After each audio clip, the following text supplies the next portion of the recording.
Hi friends, welcome to our channel. இன்றைக்கி நம்ம இந்த வீடியோவில் என்ன பார்க்க போகிறோன்னா, ஆல்ரெடி நம்ம சேனலில் 10 கார்டுலேருந்து அது எப்படி 100 கார்டையாக நம்ம மாற்ற முடியும் அப்படின்னு ஒரு சேலஞ்சு பண்ணுறோம்.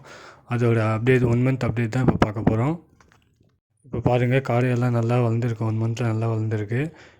முட்டை போடுற ஸ்டேஜுக்கு வந்துச்சு. இன்னும் நெக்ஸ்ட் வீக்கில் முட்டை போட ஆரம்பிச்சிடும்.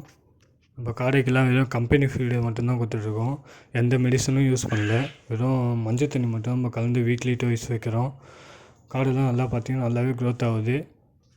இப்போ இதில் எத்தனை ஆண் காடை இருக்குது, எத்தனை பெண் காடை இருக்குதுன்னு பார்க்கலாம். காடையில் மேல் ஃபீமேல் எப்படி கண்டுபிடிக்கணும்னு ஆல்ரெடி நம்ம சேனலில் ஷார்ட் ஒன்று போட்டிருக்கோம். தெரியாதவங்க அதை போய் பாருங்கள், யூஸ்ஃபுல்லாக இருக்கும். இப்போ ஒரு காடையாக செக் பண்ணலாம். இது பார்த்திங்கன்னா அங்கே கழுத்து கீழே ஃபுல்லாக கருப்பு புள்ளி புள்ளியாக இருக்குது. இது வந்து ஃபீமேல் காடை. நம்மக்கிட்ட இருக்க இந்த 10 காடையில் மேல் ஃபீமேல் எத்தனை இருக்குதுன்னு தெரிஞ்சால் தான் நம்ம எவ்வளோ நாளில் 100 காடை ரீச் பண்ண முடியும் அப்படின்னு பார்க்க முடியும். அப்போ அதனால் நம்ம இப்போ ஒன்று ஒன்றா செக் பண்ணுவோம். இது பார்த்திங்கன்னா ஆண் காடை. கழுத்துக்கில் பார்த்திங்கன்னா கோல்டன் கலர் இருக்கும், டாட்ஸ் இருக்காது. இந்த மாதிரி நம்மகிட்ட இருக்க 10 காடையை செக் பண்ணுவோம், எத்தனை ஆண் காடை இருக்குது, எத்தனை பெண் காடை இருக்குன்ட்டு. நான் வீடியோ கவுண்ட்ஸ் வந்து மேலே போடுறேன், மேல் எத்தனை இருக்குது, ஃபீமேல் எத்தனை இருக்குன்ட்டு. நம்மளால் இந்த 100 கவுண்ட்டு எப்போ ரீச் பண்ணுவோன்னு உங்களுக்கு எதாவது கெஸ் இருந்தால் கமெண்ட்ஸில் போடுங்க. நம்ம ஏன் இந்த வீடியோ பண்ணுறோன்னா, நிறைய பேருக்கு காடை வீட்லேயே வச்சு வளர்க்கணும்னு ஆசை இருக்கும். ஆனால் ப்ளேஸ் இருக்காது. இப்போ பார்த்திங்கன்னா நம்ம கூட ப்ளேஸ் இல்லை, நம்ம பால்கனியில் வச்சு தான் வளர்க்குறோம்.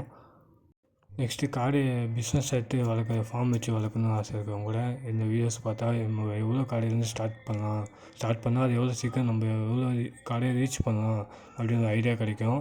உங்களில் எத்தனை பேருக்கு இந்த மாதிரி காடை வீட்டில் வளர்க்கணும்னு ஆசை இருக்குதுன்னு கமெண்டில் சொல்லுங்கள். நெக்ஸ்ட்டு பார்த்திங்கன்னா காடை வளர்க்குறது ரொம்ப ஈஸி தான். நம்ம அதிகமாக மெயின்டெனன்ஸ் பண்ண தேவையில்லை. ஜஸ்ட் நீங்கள் கூண்டில் வச்சு டெய்லி தீனி தண்ணி கரெக்டாக வச்சிங்கனாலே போதும். அது சாப்பிட்டு ஆட்டோமேட்டிக்காக வந்துட்டுருக்கோம், எந்த பிரச்சனையும் இல்லை. இது வரைக்கும் பார்த்ததில் பார்த்திங்கன்னா நம்மகிட்ட 4 ஃபீமேல் இருக்குது, 2 மேல் இருக்குது. இன்னும் நம்ம செக் பண்ணிகிட்ருப்போம். செக் பண்ணி ஃபுல்லாக முடிச்சுட்டு எத்தனை ஃபீமேல் இருக்குது, எத்தனை மேல் இருக்குது பார்க்கலாம். நானே இப்போ தான் செக் பண்ணுறேன். காடை பார்த்திங்கன்னா அதான் நான் வெளியே விட்டால் நல்லா பறக்கும். அதனால நம்மளே உள்ளே சும்மா ஒரு அட்டி பார்ட்டிஷன் வச்சு இந்த பக்கம் செக் பண்ணதெல்லாம் இந்த பக்கம் போய்ட்டு செக் பண்ண அந்த பக்கத்துலேயே எடுத்து பண்ணிகிட்ருக்கோம். அதுக்குள்ளேயே பார்த்தா அவனுங்க இந்த சைடு தான் வந்துடுறானுங்க. ரொம்ப கஷ்டம். இப்போ அவனுக்கு முட்டை போடுற ஸ்டேஜ் ஆகிடுச்சு. அதுக்காக இப்போ கூண்டை மாற்றணும். நம்ம காடை கூண்டு ப்ராப்பராக எப்படி பண்ணுறதுன்னு நெக்ஸ்ட் வீடியோவில் போடுறேன். மறக்காமல் சேனலை சப்ஸ்கிரைப் பண்ணி வச்சுக்கோங்க. அப்போ தான் நெக்ஸ்ட் வீடியோ நம்ம போட்டோன்னா உடனே உங்கள் நோட்டிஃபிகேஷன் வரும், நீங்கள் ஈஸியாக பார்த்துக்கலாம்.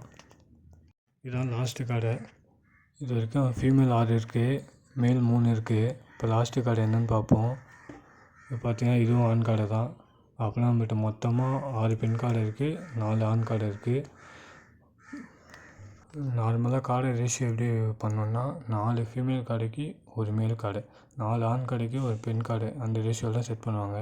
நான் ஆக்சுவலி ரிசல்ட்டு நல்லா இருக்கணும்னா 3 பெண் காடைக்கு 1 ஆண் காடை, அந்த ரேஷியோவில் தான் போடுவாங்க. இப்போ பார்த்திங்கன்னா நம்மகிட்ட 6 பெண் காடை இருக்குது, 4 ஆண் காடை இருக்குது. இப்போ இதை வச்சு நம்ம எத்தனை நாளில் 100 காடை ரீச் பண்ணோன்னு பார்ப்போம். உங்களுக்கு ஏதாவது டவுட்ஸ் இருந்தால் கமெண்ட்டில் கேளுங்க. மறக்காமல் வீடியோ லைக் பண்ணுங்கள், ஷேர் பண்ணுங்கள், சப்ஸ்கிரைப் பண்ணுங்கள்.